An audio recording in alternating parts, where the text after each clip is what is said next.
Alex, ¿cómo estás? Gracias por acompañarnos en OK Diario. Muchas gracias a vosotros por invitarme, un placer. ¿Qué te parece lo que le han hecho a Iker Jiménez? Bueno, Iker Jiménez es un rara avis dentro del mundo del periodismo. Lleva muchísimos años en la radio y 20 años en Cuatro, en televisión. Yo con él llevo 11. Y en todos esos años ha ido labrándose una legión abrumadora de cientos de miles y miles y miles de seguidores y de espectadores y de radioyentes. Y son fieles. Entonces resulta que jueves en Horizonte se va en directo a la zona cero de la catástrofe de la riada por gota fría en Valencia, donde no se podía en teoría ir, donde nadie podía acceder, de noche, y le muestra a España lo que ocurría, lo que había. La oscuridad total, la negrura, la boca del lobo, y la gente desde los balcones gritando desesperada. Yo tengo la convicción de que gracias a ese programa, que pasará a la historia del periodismo, las Fuerzas Armadas acabaron yendo allí. Si no lo llega a mostrar Iker Jiménez, seguramente la cosa estaría todavía peor de lo que está. Él lo mostró a toda España, a todos sus seguidores, que son legión, y eso es lo que da miedo. Entonces, ¿qué ocurre? Que en la segunda visita van con 100 camiones de víveres, de medicinas y de cosas de primera necesidad, maquinaria, farolas, de todo. Y se encuentra con que, bueno, con el negocio de las ONGs, con el negocio de que les obligan a dejar su mercancía en una nave y adiós, muy buenas. Y él tenía el compromiso con todos los suyos y con todos los valencianos, con los damnificados, de que esas provisiones, esos víveres, todo ese material llegara directamente a las manos de las víctimas. Cruz Roja ha sido una de las ONGs que está allí y que Iker pues tuvo que lidiar con ella y con otras tantas. Y bueno, quien canaliza las subvenciones a Cruz Roja es este banco que ahora está en la picota desde hace varios días, y entonces pues me imagino que ha habido una orden o una, ¿sabes? Oye, que vosotros os anunciáis aquí en este programa y se está metiendo con nosotros. Y eso es lo que ha pasado. Y además, curiosamente, en una cadena de la competencia que lleva años intentando que se vaya con ellos, sin conseguirlo. Entonces, pues bueno, de esos barros estos lodos, seguramente. Es un boomerang de todos los que han lanzado y se ha vuelto contra los que lo lanzaron. Sí, pensaban que, bueno, que yo no creo que el banco quiebre, ni mucho menos, es un banco internacional, pero, y ahora han salido con unos comunicados, primero comunican que sí, lo del algoritmo. Sí, pero primero dicen, al día siguiente, efectivamente, lo saca el diario El País, luego El Mundo lo confirma, de que sí, que ellos, con los temas delicados, sensibles, como es esta catástrofe, no quieren polémicas y que prefieren anunciarse en otros programas. Lo dicen tal cual. Y hace muy pocas horas nos enteramos, no, yo no he sido, fue el algoritmo. Fue el algoritmo. Ahora, si fuera el algoritmo, debería estar cesado el director de comunicaciones y de marketing como mínimo, por dejar en manos de un algoritmo una decisión que al final se ha vuelto contra la reputación del propio banco. Oye, cancelar socialmente, por ejemplo, a Iker Jiménez o a quien ofrece voces que se salen del marco, forma parte de la dictadura woke. Sí, totalmente. Vamos a ver, aquí tenemos, como tú me dices, vivimos en una dictadura, la dictadura de las minorías, aunque todo el mundo piensa que esto es mayoría, es la dictadura de las minorías, en la que quien maneja el cotarro, quien está al timón, es el dueño del relato y de los medios de comunicación. Evidentemente, en las redes también. Entonces, ¿qué ocurre? Que Iker Jiménez, como te decía, es un rara avis, es un verso libre. Es alguien que no tiene adscripción política, que reparte bofetadas a derecha y a izquierda. En su mesa están representados todos los colores políticos, o sea, no le acusan de facha, de conservador, no sé qué, no sé cuántos. Bueno, en su mesa está sentado Carmelo Encinas, Sara Santalaya, Alan Barroso, o sea, gente de este tipo. Que no son sospechosos ninguno de ellos de ser cavernario. En su mesa hay pluralidad, pero claro, lo que no quieren es que la verdad que oigan los españoles sea completa, es decir, que estén sentados los suyos, pero también los otros. Y claro, eso llega a mucha gente. Entonces, mientras tú te dedicas a hablar de fantasmas y ovnis, no pasa nada. Pero amigo, cuando te dan un programa de plena actualidad y sientas ahí a los primeros espadas y cuentas las cosas que ningún otro programa se atreve a contar,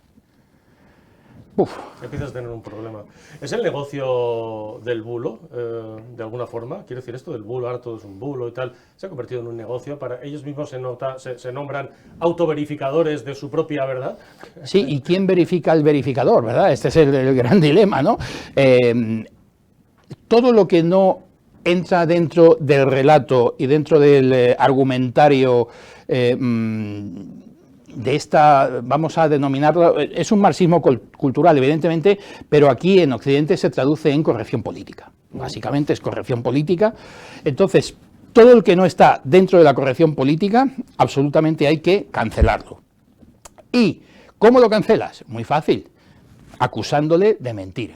Porque solamente ellos tienen el derecho de mentir. Pero si resulta que el otro dice la verdad, dice no, hay que cancelarlo señalándole. Antes era negacionista, cuando la pandemia, éramos negacionistas, éramos antivacunas, éramos un montón de adjetivos que nos ponían. Ponen etiquetas.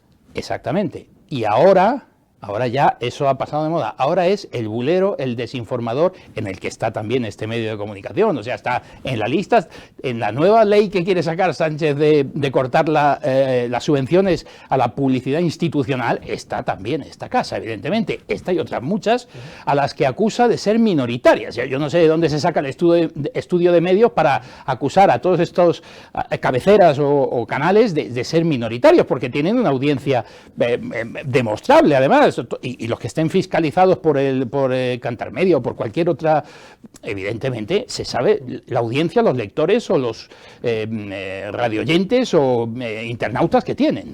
Eso se puede contabilizar perfectamente. Para su desgracia nosotros no dependemos, ya lo ha contado muchas veces Eduardo Inda, de la publicidad institucional, con lo cual con nosotros han dado dan en piedra, en clavo. Ahora todos quieren salirse. La Vanguardia dice que se sale de X, Ángels Barceló ha dicho que se sale de X, ahora todos salen de Twitter, de la antigua Twitter. Claro, porque no contra todo pronóstico, pero efectivamente ellos acariciaban la esperanza de que Donald Trump no saliera elegido. No sé, en ese universo que viven ellos, pensaban que iba a salir Kamala, ¿no? Entonces, claro, Trump ha hecho, entre otras cosas, poner al señor Elon Musk dentro de su gobierno. Esto es muy importante, no solamente a Robert Kennedy, que también, no, a Elon Musk. Es decir, se va a acabar la censura en Estados Unidos, en las redes, y claro, esto va a salpicar a Europa, evidentemente. Y claro, cuando Twitter no era, ahora X, ¿no? Cuando Twitter no era de Elon Musk, ellos cancelaban a todo el mundo, insultaban a todo el mundo, señalaban a todo el mundo, bloqueaban o pedían el bloqueo de cuentas sistemáticamente en Twitter, bueno, y en todas las plataformas, o sea, no solo Twitter. Mark Zuckerberg tuvo que salir a declarar que efectivamente él aplicaba la censura por orden gubernamental de Biden. Es decir, que esto se va a acabar. Y entonces, ahora que ellos ya no están en su terreno, que ya no dominan el relato, que ya no pueden cancelar cuentas, pues dicen, pues vamos entonces... a desprestigiar Twitter, claro, o X, y eso es el terreno del bulo. Ahora es el terreno del bulo. Oye, tú hablas, ¿qué supone, por ejemplo, para la ideología woke? Citas a Donald Trump. ¿Qué supone la victoria de Trump para la ideología woke? Su muerte. Totalmente. Trump, además, debe de haber aprendido después de su anterior mandato cómo se mueve todo allí en Washington y, sobre todo, que ahora los asesores los ha escogido perfectamente él, tiene el control del Congreso, el control del Senado. Él es, por supuesto, una persona contraria a el pilar de todo el movimiento woke. ¿Y cuál es el pilar? El llamado cambio climático. El mal llamado cambio climático antropogénico, que en realidad es un nombre que deriva del calentamiento global. O sea, esto empezó en los 70 con un miedo a que íbamos al frío. Bien, entonces empezamos a tenerle miedo al frío, luego se habló de la lluvia ácida, luego se habló del agujero de la capa de ozono, que todo eso son mentiras, es estacional el agujero, y luego ya, pues cuando salió un iluminado diciendo que podría ser, fue el primer director del IPCC, Pierre Bolin, sueco, podría ser que uno de los 5 gases de efecto invernadero calentara la atmósfera, podría ser, a día de hoy seguimos igual, podría ser, es nada más que una teoría descabellada. Bien, pues a partir de ese momento, calentamiento, calentamiento, calentamiento, pero claro, hubo un impasse de más de una década en el cual no se calentó absolutamente nada. Entonces ya no les servía el asunto. Entonces, ¿qué pasa? Que parece ser, según los científicos, que no vamos hacia el calor, vamos hacia el frío. Y entonces hay que cambiar el nombre para que abarque también el frío. Ya no es calentamiento global. Si nos congelamos ahora es cambio climático. Y entonces, después de cambio climático, es emergencia climática. Y según el Guterres, el de la ONU, ebullición climática. Y así estamos, aterrorizando y alarmando a la población. Esto es el eje sobre el que pivota todo el movimiento woke, que es pues todas las minorías, los LGTBIQA+, el reemplazo poblacional, el ecologismo que ahora se ha unido hipócritamente a este movimiento que es el de los veganos y animalistas, que no tiene nada que ver, ¿no? Ecologistas, veganos y animalistas, lo que se denomina EVAs. Todas esas minorías y otras tantas idioteces son las que forman esta dictadura de las minorías, y todo pivota alrededor del camelo climático. Trump es totalmente contrario a ese bulo, a ese fake, porque tiene informes de científicos, miles de científicos, tan científicos como los del IPCC de la ONU, miles de científicos, que dicen que de emergencia climática nada de nada, que es todo una patraña. Y Trump va a acabar con eso, se va a salir de París, se va a salir del Acuerdo de Kioto, y están todos temblando. Claro, dices tú, van cambiando nombres, ¿no? Mientras las cosas no ocurren como ellos decían que iban a ocurrir, van cambiando nombres. Por ejemplo, lo de llamarle Dana a la gota fría, ¿forma parte de eso? Sí, por supuesto. Al hilo de lo de Valencia. Sí. Porque yo soy valenciano y toda la vida, desde que yo era pequeño, y mi padre se salvó por segundos de la riada del 57 en Valencia, toda la vida ha sido gota fría. Sí, toda la vida. ¿Hay que ir cambiando los términos? Pues sí, claro, porque si tú dices... Esto en pandemia se vio muy bien, porque hay un vídeo de una mesa redonda en la que se dice, lo dice además Anthony Fauci dice, gripe no da miedo. Entonces nosotros tenemos estos estudios experimentales con animales todavía de esta tecnología RNM, la queremos implantar para controlar la gripe, pero la gripe no da miedo. Hay que sacar, y ese vídeo, hay que sacar un virus nuevo que venga de China, tal, no sé qué, no sé cuántos. Bueno, esto es lo mismo. Gota fría no da miedo. No da miedo. Una gota fría ocurre, según la ciencia, cíclicamente cada 20-25 años. Es decir, hay 4 gotas frías, de estas gordas, ¿no? Con gota fría, y todos los años, en octubre y noviembre. A finales de octubre, primeros de noviembre, están las gotas frías. Pero las verdaderamente devastadoras, estas ocurren cada 20-25 años. Entonces, tú dices gota fría y nadie se altera. Hay que cambiarle el nombre para que parezca algo nuevo, algo producido por el ser humano, por el uso de combustibles fósiles, de los mal llamados combustibles fósiles, porque, entre otras cosas, todo el mundo piensa que el petróleo es un combustible fósil. Fósil solamente es el carbón, que es de los vegetales. Pero el petróleo no sale de los dinosaurios, lo produce la Tierra. Pero hubo una campaña hace muchísimas décadas en Estados Unidos de una petrolera que tenía un brontosaurio como logo, y así se quedó. Entonces, la gente piensa que, esta gente piensa que le cambias el nombre y automáticamente le puedes echar la culpa al ser humano de lo que está pasando, porque es un nombre nuevo. Todo esto es la excusa del mal gobernante. Quiero decir, cuando Sánchez se va después de la tragedia de Valencia y está en cuestión su gestión como político y dice el cambio climático mata, ¿sirve de excusa al mal gobernante? Por supuesto, lo de Sánchez no se puede coger ni siquiera con pinzas, o sea, todo lo que él dice está la hemeroteca para rebatírselo, o sea, no le dice la verdad como escuché a un político, una política, ni al médico, no dice la verdad. Él cuando está diciendo eso sabe que es mentira, que el cambio climático mata. Lo dijo después de todos los años después de los incendios forestales, lo dice después de el volcán de La Palma, también lo dijo cuando lo del volcán de La Palma. Y lo dice ahora a sabiendas de que es mentira, y von der Leyen también lo dice a sabiendas de que es mentira. Todo el mundo sabe que es mentira, todo el mundo maneja los informes de los científicos. El hombre no tiene capacidad de cambiar el clima de la Tierra, y eso lo saben ellos. Tiene capacidad de contaminar muchísimo, evidentemente, pero no de cambiar el clima de la Tierra, porque el clima de la Tierra es cíclico. Por eso hay que decir ciclo climático, no cambio climático, y este clima de la Tierra lo gobierna el Sol y los movimientos planetarios alrededor del Sol que ejerce la Tierra y que se denominan ciclos de Milankovitch, que están perfectamente demostrados. Milutin Milankovitch fue un astrofísico serbio, y cuando la Tierra oscila, orbita alrededor del Sol, la elipse puede ser más estrecha o más ancha. O sea, estar más cerca del Sol o más alejado del Sol cuando pasa cerca de él. Ese es el primer ciclo de los tres. El segundo es el eje de inclinación de la Tierra. El eje de inclinación varía. Cada X montón de años varía. O sea, la inclinación del eje puede ser más vertical o más inclinada.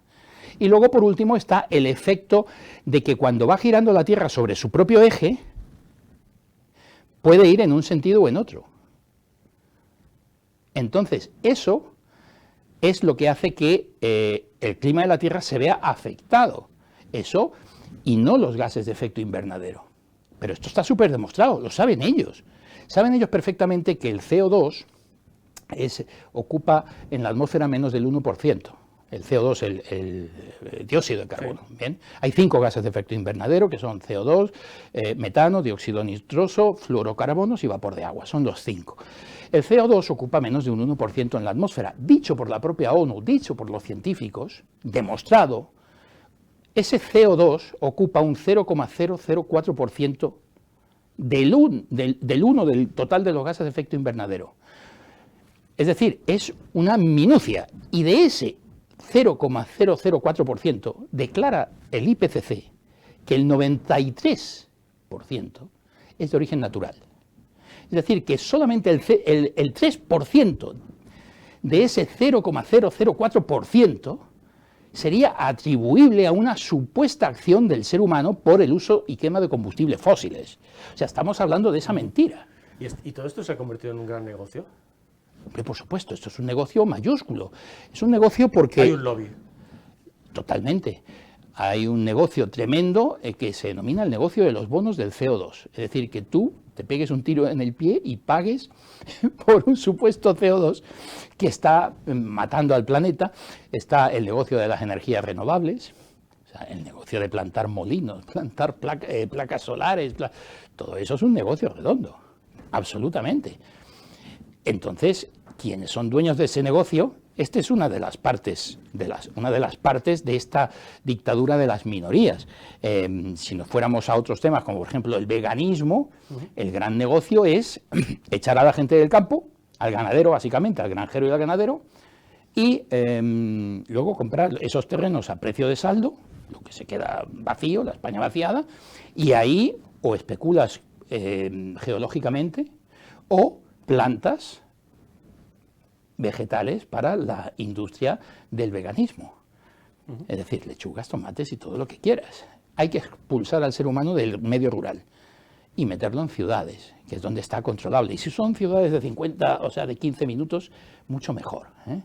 Y si es con monedero electrónico, mucho mejor todavía. O sea, si ya la gente traga por no tener efectivo ni pagar en efectivo, sino llevarle el euro electrónico y tal, ya te tienen absolutamente controlado en la ciudad, que no te muevas y tal.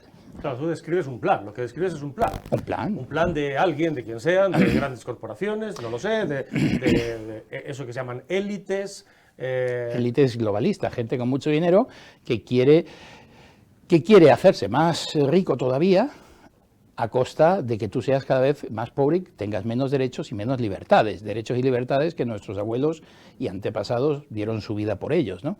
Entonces, claro, fíjate, Vicente, la Agenda 2030 tiene 17 ODS, Objetivos de Desarrollo Sostenible. El primero de ellos es, todo está lleno, los títulos están llenos de eufemismos. El primero de ellos es acabar con la pobreza. ¿Cómo se hace eso? Acabando con los pobres. Es decir, me quito a los pobres de encima, reduciendo población. Y se hace así, a la chita callando. Y esta pandemia que hemos sufrido de este bicho de Wuhan, un organismo que nadie ha visto, que no ha sido ni fotografiado, ¿bien? Bueno, pues esto, ¿qué ha dejado? Un montón de muertos, la mayoría además pensionistas, la mayoría yayos en las residencias. Claro, y a quienes pensáis así os llaman negacionistas. Sí. Dicen que negáis, que lo que hacéis es negar la ciencia. Te pregunto, esto ha llegado también por investigar en España, es muy difícil. Y tiene que ir acompañado de ayudas, de subvenciones, de dinero para que los científicos puedan... te pregunto, ¿hay chantaje al mundo científico? Si no entras en este marco e investigas dentro de este marco, ¿no habrá ayudas, no habrá subvenciones, no habrá dinero? Exacto. Te pregunto, no lo sé.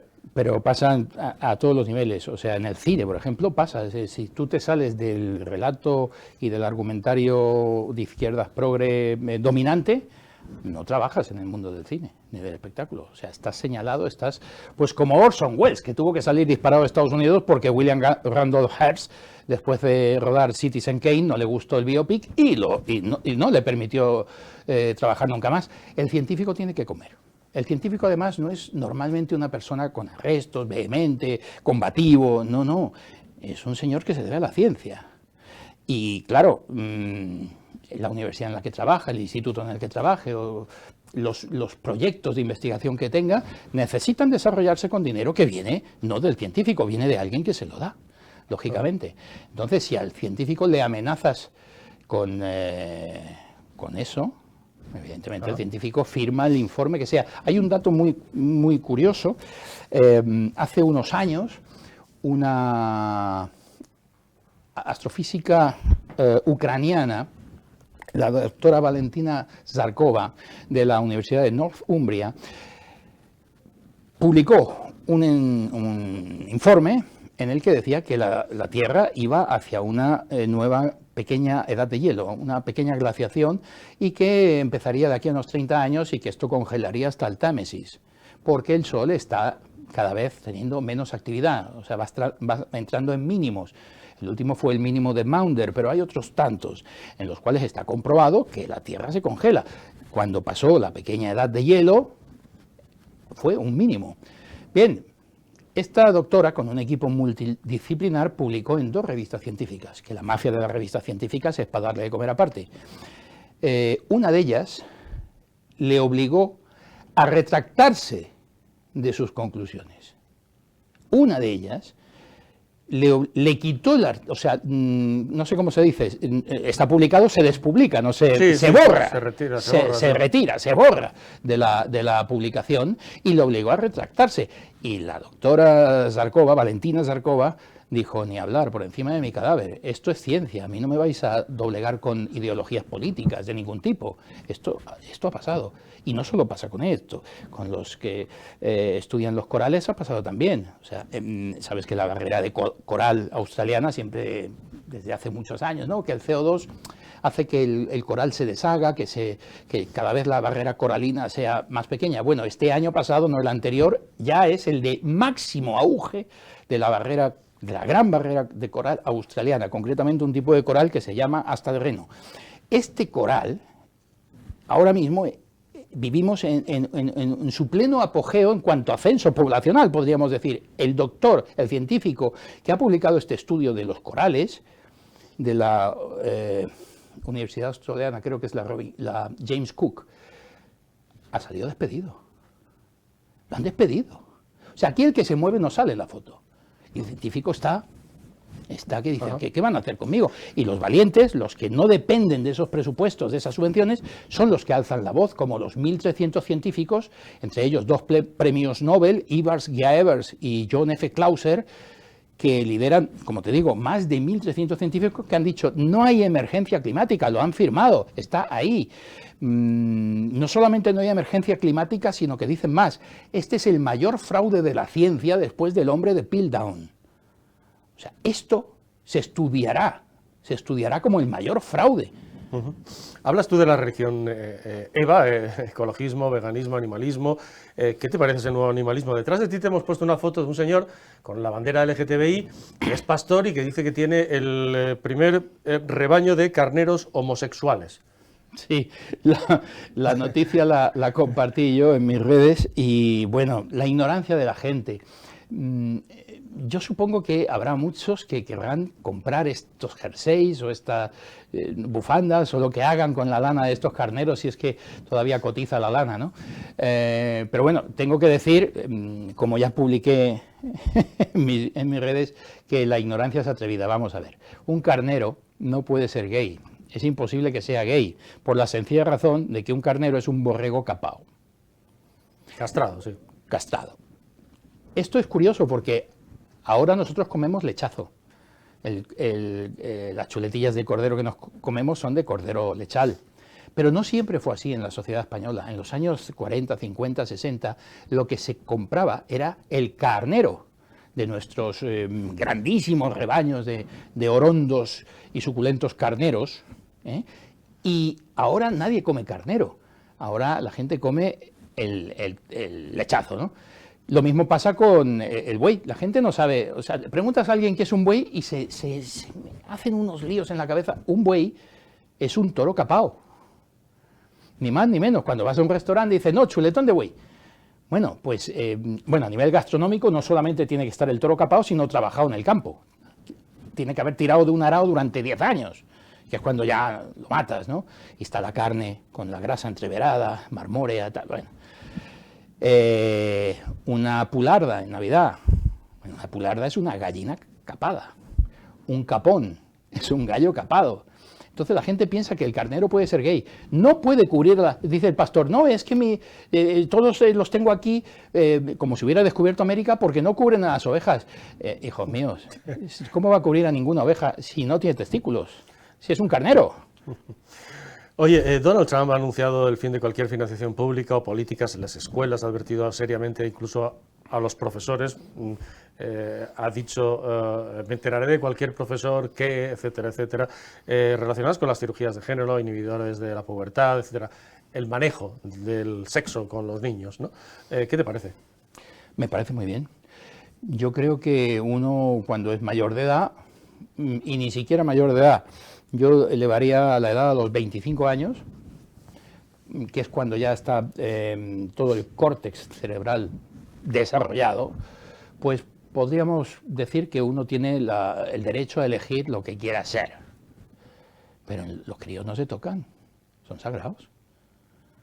O sea, le vas a arruinar la vida a ese niño o a esa niña, se la vas a arruinar. ¿Quién eres tú? Bueno, ¿quién eres tú para obligarlo a comer solo vegetales, por ejemplo? ¿O quién eres tú para decirle que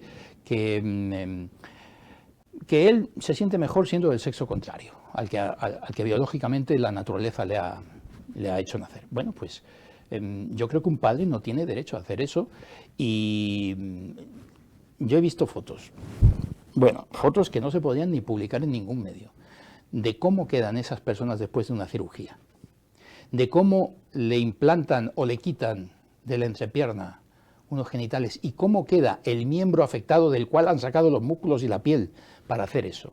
Además, unos órganos totalmente disfuncionales que solamente son estéticos, que no valen para nada. Esta persona va a tener se piensa que va a mear de pie, no, va a mear sentada toda su vida. O sea, olvídate. O sea, es una aberración, pero de tal calibre. Tú tienes 25 años y hoy quieres cambiarte de sexo, pues haz lo que quieras con tu vida, pero los críos son sagrados. Es esto de la autopercepción, ¿no? Además, género, a ver, es que ningún periodista se rebela contra las nomenclaturas y las denominaciones son muy importantes. Las personas no tienen género, tienen sexo. Quienes tienen género son las palabras, pero las personas tienen sexo. O sea, empezamos ya con el tema de las denominaciones. Todo el mundo traga con la dana. Todo el mundo habla de la dana. De mi boca no sale la palabra dana así me muera. Y eso que es el apellido de un meteorólogo español, que solo por defender lo patrio, ¿no?, era compañero de Mariano Medina. Pero no, es que es gota fría. Es que no le voy a cambiar el nombre. Alex, muchísimas gracias por habernos acompañado en No OK Diario y hasta cuando quieras. Pues muchas gracias a vosotros.